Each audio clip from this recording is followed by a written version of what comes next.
Pagi ini, Kang Usep dari Malingping pinggir laut Samudera Hindia terlihat bangun agak kesiangan. Dia mengecek apakah ada berita menarik lewat handphone Android semi-tablet keluaran terbaru yang ada di kamarnya.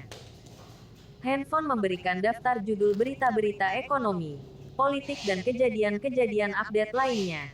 Dan Kang Usep paling suka dengan berbagai berita ekonomi dan memang menjadi perhatian Kang Usep. Dia memilih berita tentang bursa saham.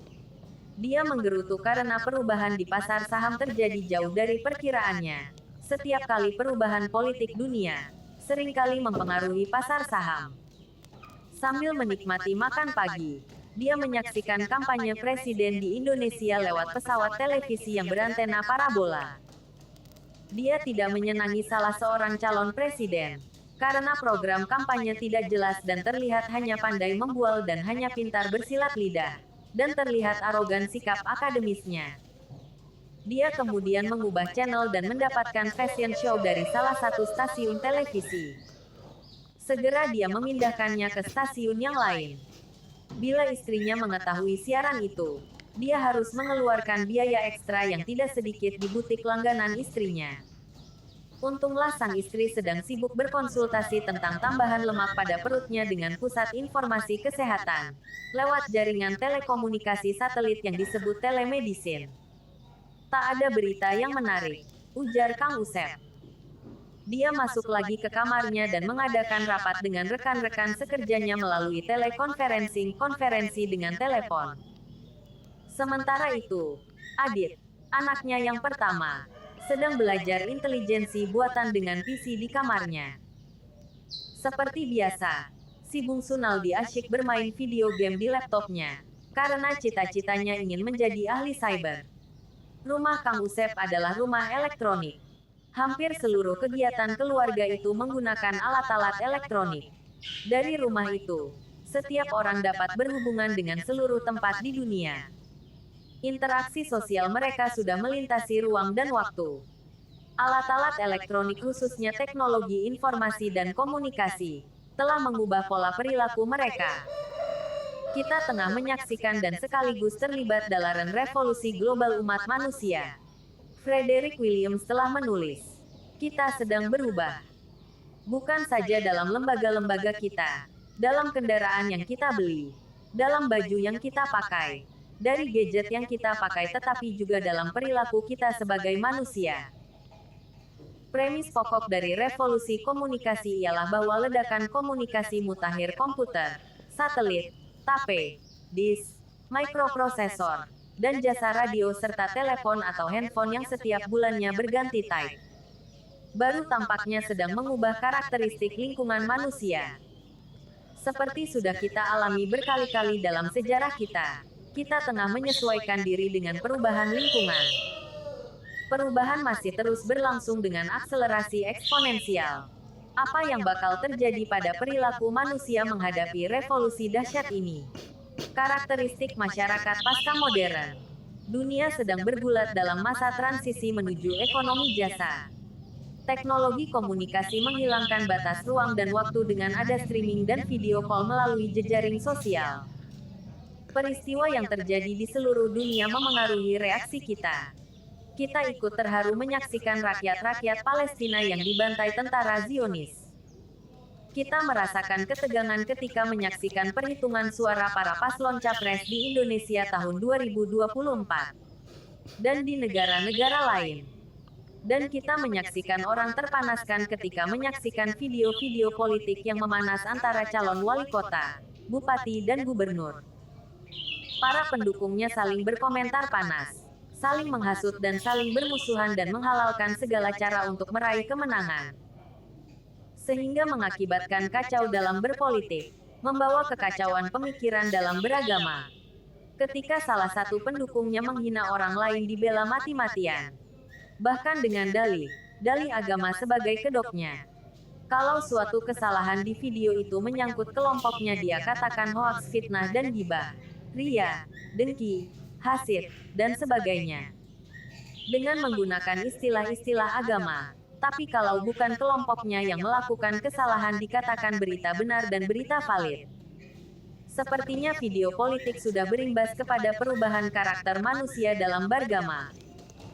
Dan lebih ironis lagi ketika para ustadz dan ustazah yang notabene sebagai penengah dalam konflik sosial juga tidak bisa dibedakan lagi sebagai juru dakwah akan tetapi lebih terlihat sebagai juru kampanye.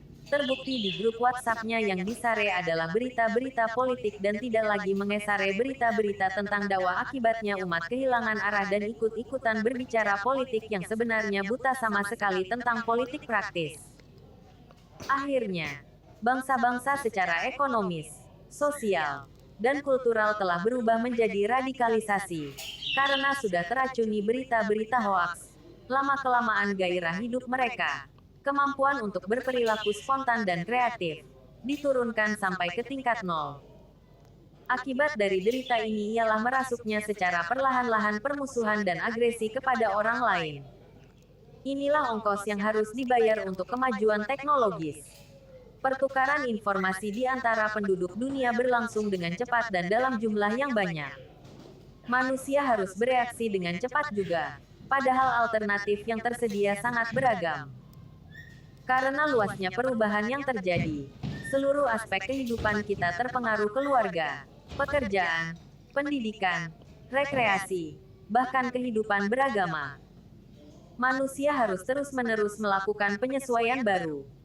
Banjir informasi overloading dapat menjadi sumber stres yang kronik, penyebab penyakit adaptasi, diseases of adaptation. Penyakit adaptasi. Manusia dikatakan sehat secara psikologis bila dia dapat memberikan reaksi yang tepat pada lingkungannya bila dia well-adjusted. Kemampuan beradaptasi memberikan kesan bahwa dia mampu memahami dan mengendalikan lingkungannya. Dia memiliki keterampilan menanggulangi coping skill yang ditandai dengan pengambilan keputusan yang tepat. Beban psikologis yang ditanggung manusia pasca modern timbul bukan karena teknologi komunikasi per se, tetapi karena kecepatan perubahan yang ditimbulkannya.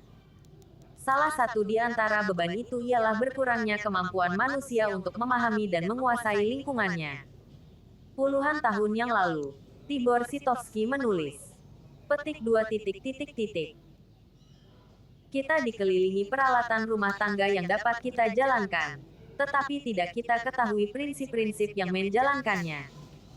Kita makin lama makin bingung ketika harus menjawab pertanyaan paling sederhana dari anak-anak kita tentang objek sehari-hari di sekitar kita. Manusia merasa sangat bergantung pada organisasi sosial dan teknik yang mekanismenya, di luar bidang keahliannya yang sempit, umumnya tidak dia pahami. Ini menimbulkan perasaan tidak berdaya dalam hubungannya dengan masyarakat. Apa yang harus dilakukan para dai? Untuk mengatasi penyakit adaptasi, para dai harus mampu melakukan gerakan dakwah yang terapeutis bersifat menyembuhkan. Dakwah bukan saja harus memberikan wawasan keislaman yang lebih luas, yang bersifat kognitif bukan hanya memberikan hiburan untuk melupakan persoalan dan meredakan tekanan psikologis. Dakwah juga harus membantu orang-orang modern dalam memahami dirinya. Para dai harus mampu membimbing umat untuk memahami realitas, memaksimalkan potensi yang mereka miliki, dan akhirnya mengembangkan kepribadian mereka menurut Al-Quran. Berbahagialah orang yang menyucikan dirinya. Celakalah orang yang mencemarinya. QS 87:14-15. Karena penyakit adaptasi itu juga menimbulkan alienasi, keterasingan orang dari dirinya, dai harus mengembalikan mereka kepada dirinya. Pengembalian kepada sang diri hanya dapat dilakukan dengan mendekatkan diri kepada Allah. Untuk ini, mungkin para dai dapat mengambil pelajaran dari metode-metode para sufi. Riyadah latihan-latihan keruhanian, misalnya, dapat digunakan untuk tindakan-tindakan terapeutis. Walhasil, para dai, selain sebagai pendidik, adalah juga dokter jiwa. Para pasiennya adalah korban-korban globalisasi. Globalisasi. Pada dai adalah agen sosialisasi nilai-nilai Islam. Mereka ditantang untuk bersaing dengan agen-agen hiburan yang global. Sekarang para kiai tidak cukup hanya membaca kisah-kisah dari Al-Quran, sirah Nabi, atau buku-buku seperti Durat al-Nasihin. Mereka harus mengemasnya dengan memanfaatkan teknologi informasi mutakhir. Penggunaan media massa oleh para dai menjadi sangat vital. Para dai harus mengembangkan sistem informasi. Harus dilakukan koordinasi antar lembaga dakwah untuk mengembangkan berbagai database sistem untuk memantau perkembangan dakwah dan pemikiran Islam. Laboratorium dakwah yang menghimpun data tentang halayak dan materi dakwah harus didirikan dengan menggunakan teknologi komunikasi mutakhir.